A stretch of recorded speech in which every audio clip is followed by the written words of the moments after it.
Alhamdulillahirabbil alamin wassalatu wassalamu ala asrofil anbiya'i wal mursalin wa ala alihi wa sahbihi rasulillahi ajmain.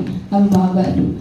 Yang terhormat Dewan Hakim yang arif lagi bijaksana dan yang saya hormati seluruh peserta dan panitia KTIK tahun 2023. Berdirinya saya di sini ingin memaparkan dan menggali lebih jauh terkait karya tulis ilmiah Al-Quran saya yang berjudul Pemberdayaan Ekonomi Umat melalui Revitalisasi Kelompok Tani menuju Masyarakat Sejahtera.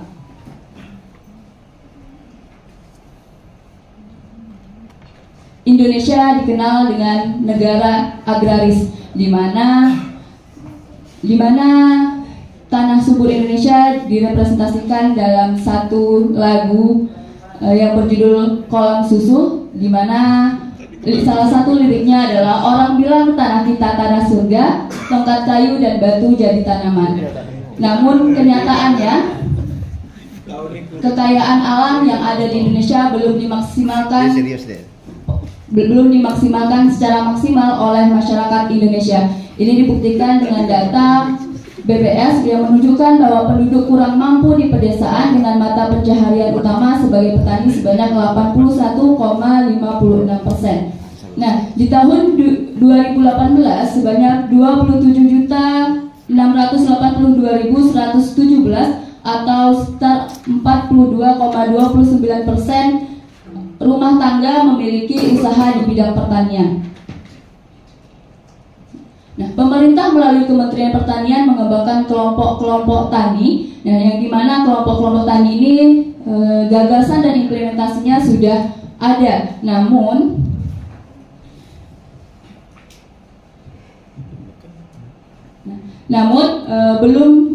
belum terwujudnya pengoptimalan kelompok tani ini secara signifikan, gitu. Nah, jadi hal ini dapat diketahui dari penilaian kelas kualitas kelompok tani dari tahun ke tahun belum mencapai target yang diinginkan. Oleh karena itu perlu dikaji lebih dalam bagaimana ikhtiar merevitalisasi kelompok tani agar dapat memberdayakan ekonomi masyarakat Indonesia. Gagasan revitalisasi kelompok tani secara umum. Nah, revitalisasi adalah suatu proses atau cara perbuatan untuk menghidupkan atau menggiatkan kembali sesuatu yang sebelumnya telah ada. Nah, selanjutnya adalah kelompok tani.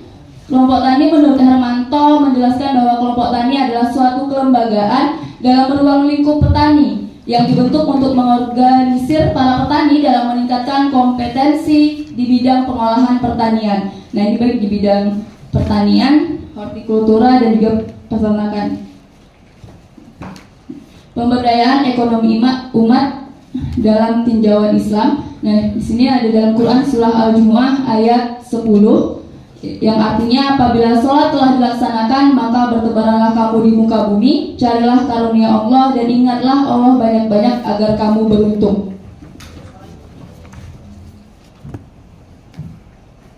Nah, ternyata pertanian ini telah ada sejak zaman dahulu. Nah, ini bisa dilihat dari kisah Nabi Yusuf alaihissalam sebagai penggerak sekaligus konseptor dalam meningkatkan strategi ketahanan pangan yang kuat. Selanjutnya pada zaman Rasulullah SAW, bidang pertanian menjadi salah satu sumber utama bagi kaum Ansor, yang dimana mereka berprofesi sebagai seorang petani. Salah satunya adalah seorang petani, gitu. Jadi ketika kedatangan Rasulullah tidak menyuruh mereka untuk menghentikan profesi mereka sebagai petani, tetapi menjadi suatu pengikat antara kaum Ansor dan kaum Muhajirin.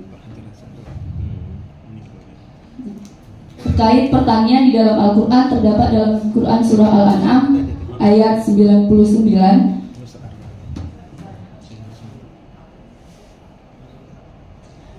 Beberapa permasalahan di bidang pertanian. Yang pertama itu adalah bahwa seorang petani masih dianggap sebelah mata, masih dipandang sebelah mata. Selanjutnya itu yang kedua, semakin hari anak-anak muda semakin enggan untuk menjadi petani, dan yang selanjutnya itu adalah kurangnya pengimplementasian teknologi yang telah berkembang sehingga para petani jarang menggunakan teknologi karena ketidaktahuan tersebut. Nah, jadi pemberdayaan ekonomi umat melalui revitalisasi kelompok tani menuju masyarakat sejahtera. Memberdayakan kelompok tani berarti memberdayakan manusia yang ada di dalamnya. Nah, salah satu program Kementerian Pertanian dan tercantum dalam Peraturan Menteri Pertanian Nomor 82 Tahun 2013 adalah tentang pemberdayaan petani dapat dilakukan melalui kegiatan pelatihan dan penyuluhan. Nah, di sini tugas kita adalah memaksimalkan penyuluhan yang sudah diprogramkan oleh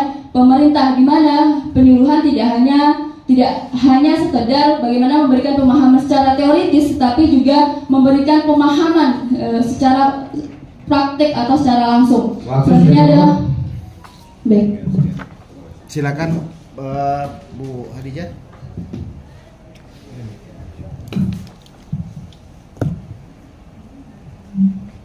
Baik, ucapan selamat dulu untuk peserta nomor 015 ya. Saudara-saudara saya sudah maju di forum presentasi pada pagi yang berbahagia ini. Baik, dari yang saudara paparkan tadi terkait dengan pemberdayaan ekonomi umat melalui revitalisasi kelompok tani menuju masyarakat sejahtera. Kelompok tani itu banyak, ya, banyak petani sawit, petani padi, ya, banyak kelompok tani ini. Kajiannya cukup besar, tapi ini semuanya dalam rangka pertama adalah untuk meningkatkan ekonomi umat, ya. Nah, terkait dengan surah Al-Jum'at ayat 10 yang saudari paparkan tadi terkait dengan pemberdayaan ekonomi umat, kemudian surat Al-An'am ayat 99 terkait dengan tinjauan terkait dengan pertanian dalam Islam, ya.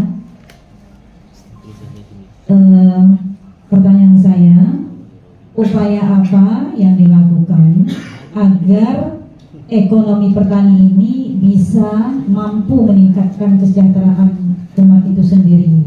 Karena hari ini banyak bentuk bantuan yang dikucurkan oleh pemerintah pusat maupun daerah, baik mau melalui lembaga filantropi. Hal ini belum menunjukkan hasil yang signifikan. Ekonomi ekonomi petani itu bisa hidup sejahtera seperti yang diinginkan oleh pemerintah pusat. Nah, upaya apa yang dilakukan sehingga ekonomi umat itu bisa melalui sektor pertanian bisa maju? Baik, izin menjawab pertanyaan dari Ibu. Nah, baik, salah upaya kita mengetahui bahwasannya banyak dana-dana yang sudah dikucurkan untuk masyarakat untuk menaikkan kesejahteraannya. Salah satunya ada dana hibah dari pemerintah untuk pertanian, juga dari filantropi dari lembaga-lembaga untuk memajukan kesejahteraan umat di bidang pertanian. Nah, gitu yang. Tapi kenapa banyak kelompok tani atau petani-petani yang masih belum makmur, padahal dana-dana sudah diberikan untuk bagaimana mereka mengelola hasil pertanian. Nah, jadi salah satu upaya di sini, nah yang perlu kita lihat bahwasanya petani ini berbentuk individu atau manusia, gitu. Jadi yang perlu otomatis ketika kita ingin memberdayakan suatu kelompok tani, gitu, otomatis yang harus kita berdayakan dulu adalah orang yang ada di dalamnya atau petani-petaninya, dimana ketika mereka memiliki mindset bahwasanya dana ini akan dikeluarkan dan akan dihabiskan saja dengan tidak teratur, gitu. Nah, jadi bagaimana kita mengubah mindset atau pola pikir mereka, bagaimana dengan dana yang ada itu bisa berkelanjutan, bisa digunakan untuk modal kembali nanti untuk mengelola pertanian, selanjutnya dapat meluas dan membuka lapangan pekerjaan. Jadi upaya yang pertama yang harus kita lakukan adalah memberikan pelatihan atau memberikan pelatihan berupa terlebih dahulu pola pikir masyarakat bahwasanya ya harus berdikari. Mereka harus berdikari. Bagaimana supaya mereka ingin memiliki giroh semangat untuk bisa terus berdikari atau harus bersemangat. Jadi yang pertama upayanya adalah untuk merubah pola pikirnya terlebih dahulu. Baik, dari jawaban saudari tadi, literasi, edukasi itu sudah dilakukan oleh pemerintah pusat maupun daerah.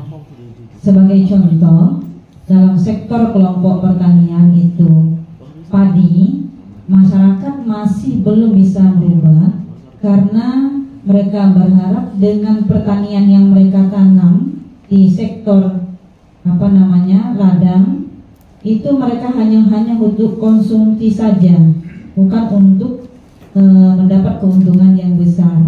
Nah, strategi apa upaya ini sehingga literasi yang sudah dibangun, sosialisasi, edukasi itu sudah disampaikan, ini belum juga mampu oleh kelompok tani untuk meningkatkan ekonominya karena mereka hanya berbasis untuk konsumsi saja. Silakan. Baik Bu, jadi strategi apa yang bisa kita upayakan untuk bagaimana masyarakat petani kita tidak hanya bertani untuk konsumsi sendiri, tetapi bisa mengarah kepada pendapatan yang lebih signifikan untuk ekonomi gitu. Nah, jadi beberapa strategi atau upaya yang bisa kita lakukan adalah mengenalkan teknologi yang sudah berkembang saat ini gitu. Jadi beberapa kita punya sekarang sudah ada teknologi marketplace atau jadi kita menggunakan media-media yang ada untuk mempromosikan bidang pertanian kita lebih ke produknya. Jadi lebih kita produk ini bagaimana caranya untuk dijual menggunakan teknologi atau menggunakan market yang sedang berkembang. Oke, pertanyaan terakhir. Saudara tadi sudah sampaikan surat Al-Jum'ah ayat 10. Coba saudara sampaikan, ucapkan secara hari ini saya mendengarkan surat Al-Jum'ah ayat 10. Lalu kesan apa yang disampaikan surat Al-Jum'ah ayat 10 itu untuk kita bagi umat Islam terutama pada sektor pertanian?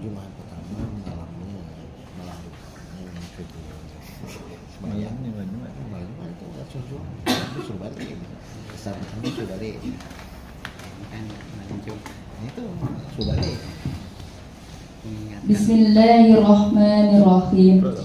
Wa idza qudiyatis salatu fantashiru fil ardi wabtaghu min fadlillahi wazkurullaha katsiran la'allakum tuflihun. Artinya, apabila salat telah dilaksanakan, maka bertebaranlah kamu di muka bumi, carilah karunia Allah dan ingatlah Allah banyak-banyak agar kamu beruntung. Nah, baik, dari Quran surah Al-Jumu'ah ini bahwasanya kita diminta untuk bertebaranlah di muka bumi, artinya untuk berkelana di muka bumi untuk mencari karunia Allah. Di sini karunia Allah itu bisa berupa pertanian atau ladang yang sudah disediakan Allah, berkaitan dengan Quran surat Al-An'am tadi, di mana Allah sudah menyebutkan bahwasanya sudah menurunkan hujan dan juga menumbuhkan tumbuh-tumbuhan dan juga buah-buahan yang ada di bumi. Itu saja. Silakan Pak. Ya. Oke, pertama sekali saya mengucapkan selamat datangnya Anda telah masuk ke Pinang, karena menulis 2 makalah dalam hitungan hari itu tidak mudah. Pertama, dalam membuat sebuah kajian ilmiah yang paling penting itu adalah fokus kajian itu harus jelas, sehingga pembahasannya dan kesimpulannya tidak mengambang, terjadinya sinkronisasi gitu. Dalam judul Anda ini, Anda ingin mengangkat revitalisasi kelompok tani atau revitalisasi pertanian. Itu 2 hal yang berbeda. Nah, ketika fokus kajian itu sudah duduk, maka ini ada hubungan kaitnya dengan pengambilan ayat yang Anda jadikan sebagai referensi untuk penguatan kajian Anda ini dari perspektif Al-Quran. Anda mengambil surat Al-Jumu'ah, wa idza qudiyatis sholatu fantashiru fil ardi. Sebenarnya ini secara spesifik ini tidak ada hubungan kaitannya dengan pertanian. Jadi Anda berpegang al-ibarah bi umumil lafzi mungkin. Lalu Anda coba ingin kerucutkan pada persoalan pertanian. Tapi kalau kita hubung pada ayat berikutnya, sebenarnya berkaitan dengan perdagangan. Ya, lan fadhu min hawlik, ya kan? Ya, apabila datang rombongan para pedagang, kamu berlari menuju kepadanya, dan kamu meninggalkan khatib yang sedang berkhutbah. Kemudian di ayat Al-An'am berikutnya itu membahas tentang bahwasanya Allah menumbuhkan tanaman di muka bumi, tapi tidak spesifik bagaimana memanfaatkan lahan pertanian, lahan untuk pengembangan pertanian. Nah ini kan karena persoalan ini belum duduk. Gitu. Nah kemudian saya sepakat dengan Ibu Khadijah tadi, upaya revitalisasi yang Anda rumuskan dalam makalah ini sebagai solusi yang Anda tawarkan itu hanya bersifat normatif saja, belum tergambar secara jelas seperti apa revitalisasinya. Yang paling bagus itu adalah berbasis teknologi. Jadi kan pertanian yang dikembangkan oleh kelompok-kelompok petani kita kan sangat tradisional.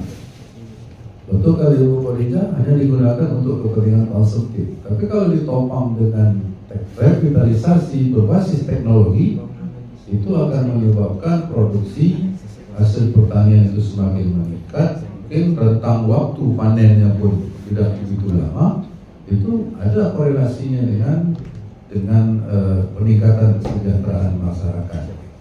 Jadi inilah sebenarnya beberapa catatan untuk perbaikan ke depan, maksud saya begitu, sehingga makalah Anda ini lebih berkualitas.